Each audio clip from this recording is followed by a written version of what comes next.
नमस्कार साथियों, स्वागत है आप सभी का अंकित इंस्पायर्स इंडिया पर। मैं हूं अंकित अवस्थी। अभी की ताजा जो अपडेटेड जानकारी है जो आपके इस सेशन को देखने से मात्र घंटे भर पहले भर की है, उसमें यह कि ट्रंप ने भारत को हाल ही में फिर से एक बार धमका दिया है, यह कहते हुए कि आप लोगों को पेनल्टी देनी पड़ सकती है। और वो पेनल्टी किस बात की है उसमें आप जानते हैं कि आप रूस के साथ में व्यापार कर रहे हैं, इसकी पेनल्टी आपको मैं इसमें जानकारी आज के सेशन में दूंगा कि आफ्टर ऑल कौन सी तारीख है जिसका इंतजार हो रहा है, क्या वो कहानी है जिसके लिए हमको बार बार धमकाया जा रहा है। असल में रूस पर प्रेशर क्रिएट करने की ट्रंप की जो ये टैक्टिक है, जिसमें उसने पहले इनको धमकाया था कि तुम्हारे पास 2 न्यूक्लियर सबमरीन भेज दी हैं, उसके बाद में रूस की तरफ से क्या रिप्लाई आया आज के सेशन में वो जानेंगे।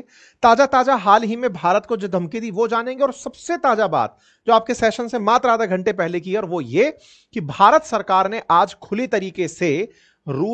तरीके से अमेरिका और वेस्टर्न कंट्रीज को यह इन्फॉर्म कर दिया है कि देखिए आप सब लोग क्या करते हैं और हम लोग क्या करेंगे ये हम डिसाइड करेंगे। अपने द्वारा दिए गए भारतीय जवाब को भी आज आपको सुनना होगा। तो पूरी तरह से अपडेटेड लास्ट मोमेंट का ये सेशन है। आइए जरा जानकारी साझा करते हैं। जियोपॉलिटिक्स में इन दिनों एक अलग प्रकार की नूरा कुश्ती चल रही है ट्रंप और पुतिन के बीच में। दोनों जो एक दूसरे को मित्र कहा करते थे।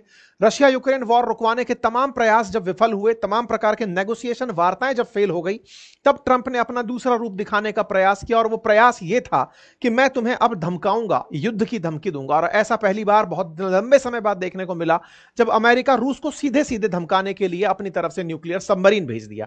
और सबमरीन भेजने पर इसने आरोप लगाया दिमित्री मेदवेदेव के उस बयान का जिसमें वो इनको भड़काने के बयान दे रहे थे। और मेदवेदेव के बयान में कहीं ना कहीं भारत के प्रति एक सॉफ्ट कॉर्नर था। भारत रूस को एक करने का प्रयास था और अमेरिका इसी चीज से चिढ़ रहा था कि भारत और रूस एक साथ डेड इकोनॉमी होकर हमें कैसे समझा सकती हैं।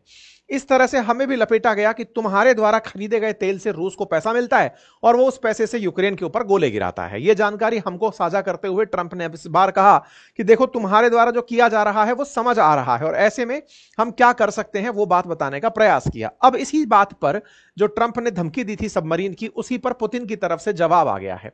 जवाब आया पुतिन की तरफ से बोलने वाले स्पोक पर्सन के द्वारा। और स्पोक पर्सन ने अपनी तरफ से जानकारी देते हुए कहा कि देखिए, क्रेमलिन के स्पोक पर्सन थे दिमित्री पेस्कोव। उन्होंने अपनी तरफ से जवाब देते हुए कहा कि हम इस तरह की न्यूक्लियर गीदड़ भभकियों को किनारा करते हैं। यह कोई बयानबाजी का कोई मतलब नहीं है। दुनिया यह सतर्क जान ले कि रेटोरिक इस तरह का बयानबाजी का अगर बनाया जाए, किस बात का कि हां आपके पास हम न्यूक्लियर सबमरीन भेज देंगे तो हम डर जाएंगे, दुनिया में कोई नहीं बचेगा अगर हम भी इस बात पर उतारू हो गए। सीधा सीधा उन्होंने ट्रंप को इस तरह से इग्नोर कर दिया कि तुम्हारी इस बात का कोई मीनिंग नहीं है कि तुम रूस के पास में न्यूक्लियर सबमरीन भेज दिए हो। मतलब दुनिया को पता है कि हम क्या हैं, तुम क्या हो। वो वाली बात है कि तुम ये केवल बयानबाजी करके दुनिया का ध्यान मत बांटो। रशिया ने साफ साफ तरीके से अमेरिका को जब जवाब दिया तो ये जवाब अमेरिका को बहुत बुरा लगा। और इतना बुरा लगा कि अमेरिका के अखबारों की हेडलाइन बना कि ट्रंप को गांठा ही नहीं रूस ने, और इस तरह से इग्नोर कर दिया कि हाँ हाँ ठीक है आप जो कह रहे थे। ट्रंप से पूछा गया, वो दिमित्री पेस्कोव से पूछा गया कि मेदवेदेव के बयान पर आप क्या कहेंगे जिस पर ट्रंप भड़के हुए हैं। तो रूस ने कहा कि देखिए सबको पता होना चाहिए कि रूस का राष्ट्रपति पुतिन है, विदेश नीति पुतिन के अनुसार तय होती है। और आपको मेदवेदेव की बात बुरी लग रही है तो यह आपका हेडेक है, हमारा नहीं। तो आप लोग कैसे लेते हैं तो ये तो अमेरिका वाले जाने, हमें ना जानना पड़े। इस बात को उन्होंने इस तरह से किनारा कर दिया। कुल मिलाकर के हेडलाइन बनी, there can be no winner in a nuclear war. Kremlin ने अपनी तरफ से स्पष्ट कर दिया। Russia urge caution amid Trump's nuclear submarine comment. कहा कि देखिए सचेत रहिए और इस तरह की जो बातें हैं ना, बकवासबाजी में ना रहें तो बेहतर है। हम लोग खुद नॉन प्रोलिफरेशन पर बिलीव करते हैं कि न्यूक्लियर चीजें ना प्रसारित हो। We are very careful with any statement related to nuclear problem. यह पेस्कोव ने साथ साथ कहा कि हम लोग पूरी तरह से इस बात को ध्यान में रखकर के, यह वैसी बात है जैसे एनी टाइम पाकिस्तान भारत को कहता रहता है हम न्यूक्लियर कैपेबल स्टेट हैं, हम ये कर देंगे वो कर देंगे, तो भारत क्या कहता है कि बेटा हमने चूड़ियां थोड़ी पहन रखी हैं, या फिर हमारे परमाणु बम दिखाने के लिए थोड़ी हैं, वो भी कभी ना कभी तो यूज आएंगे। बिल्कुल वैसे ही रूस ने जिम्मेदारी पूर्वक अमेरिका को यह मैसेज दे दिया। अच्छा साहब, यही न्यूज अब बड़ी न्यूज बनकर आती है कि Kremlin teases more drag out talk claim Putin.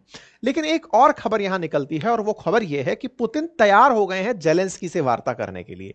हालांकि इस खबर की कोई सत्यता प्रमाणित नहीं होती, लेकिन असल में ये जेलेंस्की की कहानी क्या है मैं आपको वो बता देता हूं। आप सभी को यह ध्यान होगा कि यूक्रेन ने लगातार ट्रंप को, जब से ट्रंप को यूक्रेन ने अपना 50% स्टॉक बेच दिया कि आप हमारे यहां से मिनरल्स निकाल लो, तो जेलेंस्की ट्रंप को बार बार खौंचे जा रहे हैं कि सर आपने पैसा तो ले लिया हमसे, हमारे संसाधन ले लिए, अब युद्ध तो रुकवाओ, हम हर दिन मर रहे हैं, इसका क्या सॉल्यूशन है। तो ट्रंप ने पिछले महीने जुलाई के अराउंड 50 दिन का एक टाइम लिया था कि मैं 50 दिन के अंदर ये सब कुछ रुकवा दूंगा। 50 दिन का टाइम फिर से इसने कहा, जेलेंस्की ने कहा सर 50 दिन में तो ये आदमी छेद देगा, हमें फिर से मार रहा है और खूब सारे हमारे ऊपर गोले फेंक रहा है। तो ऐसे में फिर स्कॉटलैंड की यात्रा पर ट्रंप ने कहा कि मैं 10 से 12 दिन के अंदर ये सारे मामले को रुकवा दूंगा। असल में वो जो 12 दिन का टाइम है ना, वो 8 अगस्त को पूरा हो रहा है। 8 अगस्त को पूरा हो रहा है ट्रंप का कमिटमेंट। 7 अगस्त को भारत पर 25% टैरिफ लग रहा है। 8 अगस्त को ट्रंप की रूस को दी गई धमकी पूरी हो रही है कि उसके बाद फिर मैं देख लूंगा कि क्या करूंगा। सबको यह समझ में आने लग रहा है कि इसकी धमकी का मायना क्या है। मायना सिंपल है कि अगर मान लीजिए रूस नहीं मानता है तो भारत के ऊपर और सैंक्शन लाद दो। कितने सैंक्शन लाद दो? हो सकता है कि अभी 25% का टैरिफ है, भारतीय तेल कंपनियों को बैन कर दिया जाए। भारत के अंदर जो कंपनियां काम कर रही हैं वो हो सकता है अमेरिका में काम ना कर पाए। दूसरा, भारत के ऊपर और ज्यादा टैरिफ बढ़ा दिए जाएं। जितना भारत प्रेशर में जाएगा, भारत रूस से कहेगा कि भाई साहब आप ऐसा मत करो, हम आपसे तेल नहीं खरीद पाएंगे। जब भारत उसको कहेगा, वो स्वतः ही दबने को तैयार हो जाएगा। तो एक तरीके से ये इनडायरेक्टली हमें पीसने का प्रयास कर रहा है कि भाई हम दोनों की मान मनोबल में तो मन नहीं रही है बात, लेकिन भारत को मना लिया जाए। भारत दुनिया को हमेशा यह बताता आया है, और आज के सेशन में हम जब भारत का जवाब आपको बताएंगे तो आपको बहुत अच्छा लगेगा कि भारत ने कितना अल्टीमेट तरीके से अपना जवाब दिया है, वो आखिर में हमने आपके लिए बचा के रखा है। तो फिलहाल के लिए 8 अगस्त के पीछे की कहानी क्या है, तो ट्रंप के द्वारा कहा गया है कि मैं 8 अगस्त तक इसको मनवा के मानूंगा। तो उसके लिए तैयारियां जो भारत पर प्रयास चल रहे हैं, ये सब उसी के प्रयास हैं। अच्छा, क्या जेलेंस्की से मतलब समझौता करने के लिए पुतिन तैयार हो गए? तो देखिए क्या है कि मॉस्को के द्वारा, सॉरी, अमेरिका के द्वारा रूस में अपना एक प्रतिनिधि भेजा जा रहा है, विटकॉफ।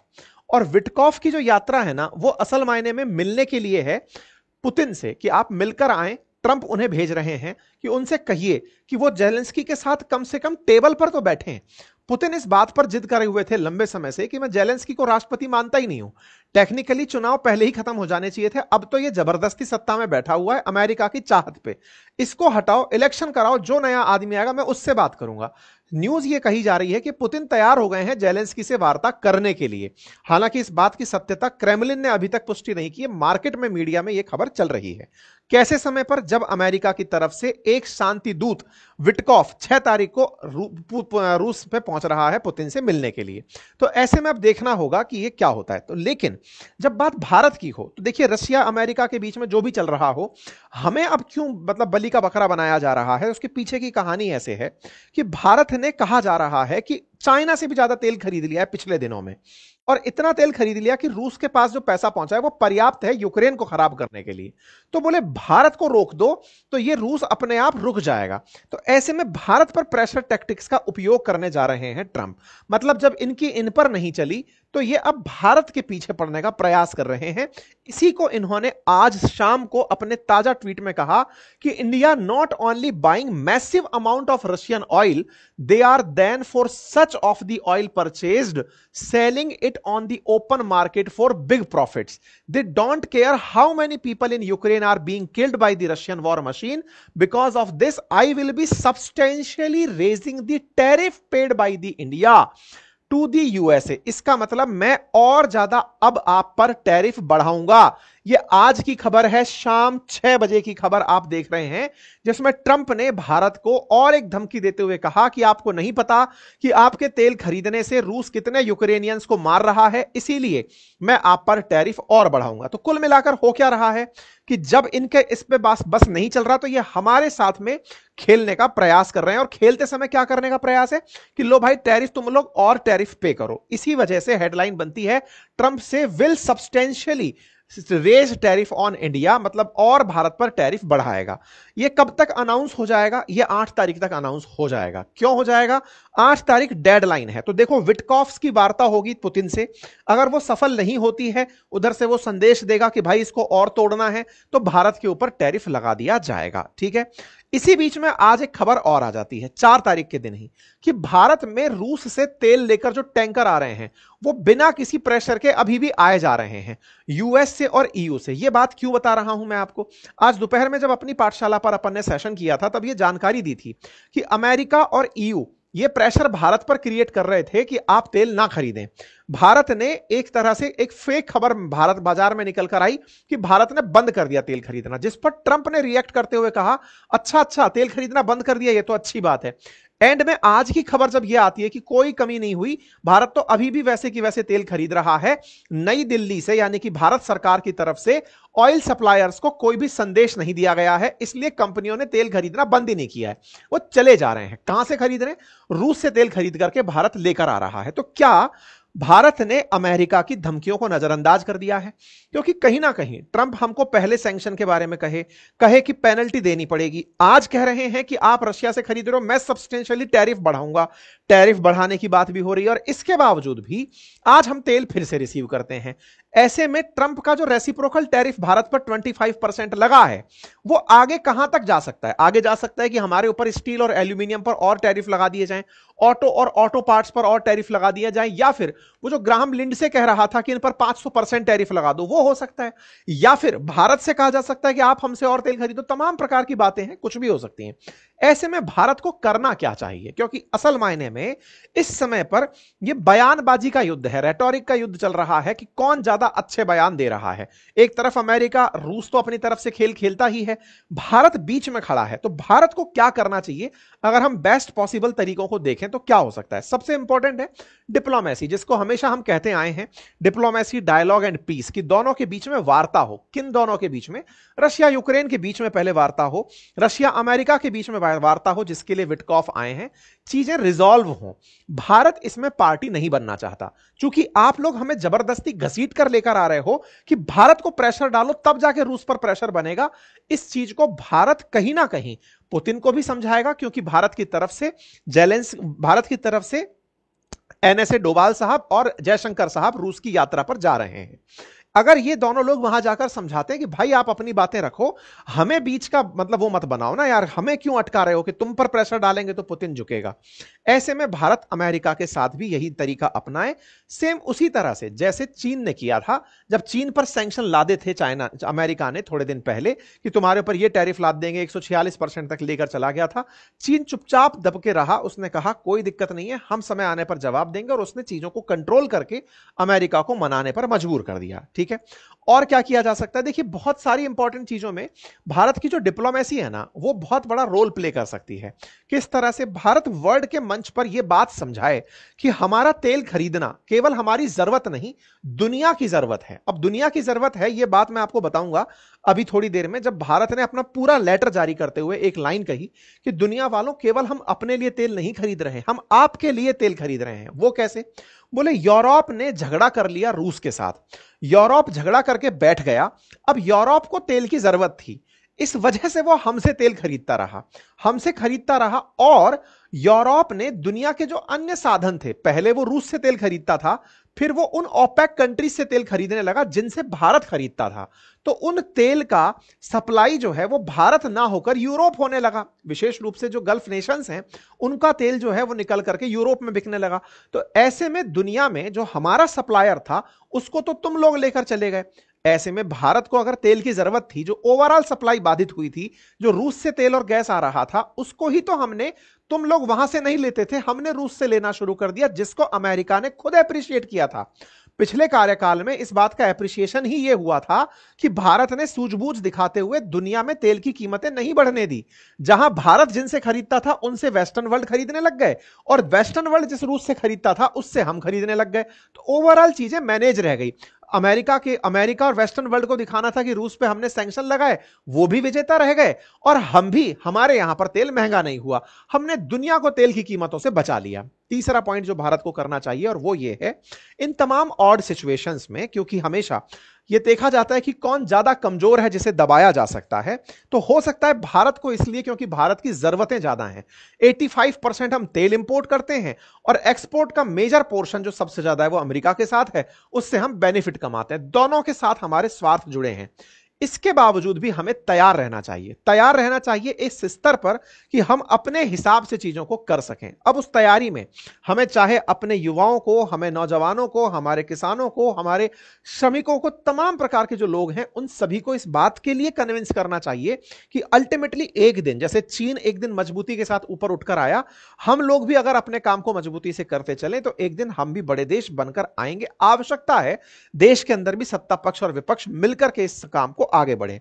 यही कारण है कि आज भारत का जो सबसे लेटेस्ट अपडेट है वो ये कि India has been targeted by USA. ये सबसे इंपॉर्टेंट मैसेज है जो लेट रात्रि अभी भारत सरकार के द्वारा जारी हुआ है कि हमें अमेरिका और वेस्टर्न वर्ल्ड के द्वारा तेल खरीदने के कारण बार बार टारगेट किया जाता रहा है। वास्तविकता में भारत ने यह तेल खरीदना रूस से इसलिए शुरू किया था क्योंकि ट्रेडिशनल सप्लाईज जो थी वो यूरोप की तरफ हो गई थी जब कॉन्फ्लिक्ट शुरू हुआ था। अमेरिका ने इस चीज को कई बार एनकरेज किया और कहा कि भारत ने दुनिया में तेल की स्थिरता को बरकरार रखा है। भारत इंपोर्ट करता है और यह इंश्योर करता है कि हम एनर्जी की कीमतों को मार्केट के अंदर सही तरीके से रखें। हमको कई बार मतलब इस बात के लिए क्रिटिसाइज किया गया उन लोगों के द्वारा जो खुद रूस के साथ व्यापार करते हैं, हमारी तरह नहीं जो हम अपनी जरूरत के लिए व्यापार कर रहे हों। यूरोपियन यूनियन ने 2024 में अपने द्विपक्षीय व्यापार में 67.5 बिलियन यूरो का व्यापार किया रूस के साथ में 2024 में। साथ ही साथ में हमारे 17.2 बिलियन यूरो का इन्होंने 2023 में व्यापार किया। इतना ही नहीं, इस तरह से इन लोगों ने व्यापार करते हुए अपने पुराने रिकॉर्ड भी तोड़ दिए। यूरोप और रूस लगातार एनर्जी सेक्टर ही नहीं अपितु fertiliser, mining product, chemical, iron, steel, इन सभी क्षेत्रों के अंदर व्यापार करते रहे। जहां तक बात हो अमेरिका की, इंटरेस्टिंग बात यह है कि भारत ने एक पब्लिक मैसेज डालते हुए, मिनिस्ट्री ऑफ एक्सटर्नल अफेयर की तरफ से मैसेज डालते हुए अमेरिका को आईना दिखाते हुए कहा है कि जहां तक बात हो अमेरिका की, अमेरिका ने खुद रूस से यूरेनियम हेक्साफ्लोराइड अपनी न्यूक्लियर इंडस्ट्री के लिए मंगाया, पैलेडियम मंगाया अपनी ईवी इंडस्ट्री के लिए, फर्टिलाइजर्स मंगाए अपने केमिकल्स के साथ। बोले खुद अमेरिका रूस के साथ व्यापार कर रहा है, हमें क्या शीशा दिखाता है। ऐसे में इस बैकग्राउंड के साथ टारगेट करना भारत को यह एक तरह से अन्यायपूर्ण है, अनजस्टिफाइड है और कोई तार्किकता नहीं रखता है। लाइक एनी मेजर इकोनॉमी, किसी बड़ी अर्थव्यवस्था की तरह India will take all necessary measures to safeguard its national interest and economic security. हर बड़ी अर्थव्यवस्था की तरह हम भी अपने हितों की रक्षा करेंगे और अपनी तरह से राष्ट्रीय उद्देश्यों की पूर्ति करेंगे। यह संदेश भारत का एक बहुत ही निर्णायक संदेश है। भारत ने अभी तक अपनी बातों में ऑफिशियली इस तरह के पत्र जारी करके अमेरिका को आज तक टारगेट नहीं किया था, लेकिन आज टारगेट करते हुए कह दिया है कि अमेरिका वालों तुम खुद रशिया से सामान मंगाते रहे हो, यूरोप वालों तुम खुद रशिया से सामान मंगाते रहे हो। हमने तेल केवल तब मंगाया जब तुमने हमारे सप्लायर्स का तेल खुद ने मंगाना शुरू कर दिया था, क्योंकि तुम झगड़ा करके रशिया के साथ बैठ गए थे। केवल इन्हीं परिस्थितियों में हमने ये सब किया। तो ऐसे में भारत का यह संदेश एकदम कड़क है, स्पष्ट करता है कि दुनिया वालों तुम्हारी नजर में भले ही हम पिस रहे हो, लेकिन हम अपने राष्ट्रीय हितों की पूर्ति अवश्य करेंगे। फिलहाल के लिए इतना ही। जानकारी पसंद आई हो तो साथियों से अवश्य साझा करें। साथियों, एक जानकारी और है, जो राजस्थान के हमारे लिसनर्स हैं, अगर वो चाहते हैं कि राजस्थान की खबरों का विश्लेषण सुनना और समझना, तो हमारा एक चैनल है अंकित इंस्पायर्स राजस्थान, जिसका लिंक कमेंट बॉक्स में है। उस पर रेगुलर हम नए सेशंस अपलोड कर रहे हैं, आप जाकर उन्हें सुन सकते हैं, राजस्थान के खबरों का प्रॉपर विश्लेषण समझ सकते हैं। आज के टाइटल में राजस्थान के अंदर रेगिस्तान में जो जमीनों के साथ मामला गड़बड़ाया है, उस पर हमने एक सेशन किया है, आप जाकर उसे अवश्य देखें, लिंक कमेंट बॉक्स में पिन है। चैनल पर नए हैं तो सब्सक्राइब कर लें। हमारे अपनी पाठशाला एप्लीकेशन और बातें बाजार की पर कोर्सेज उपलब्ध हैं, आप वहां से अपने कोर्सेज बुक्स ऑर्डर कर सकते हैं। Thank you so much.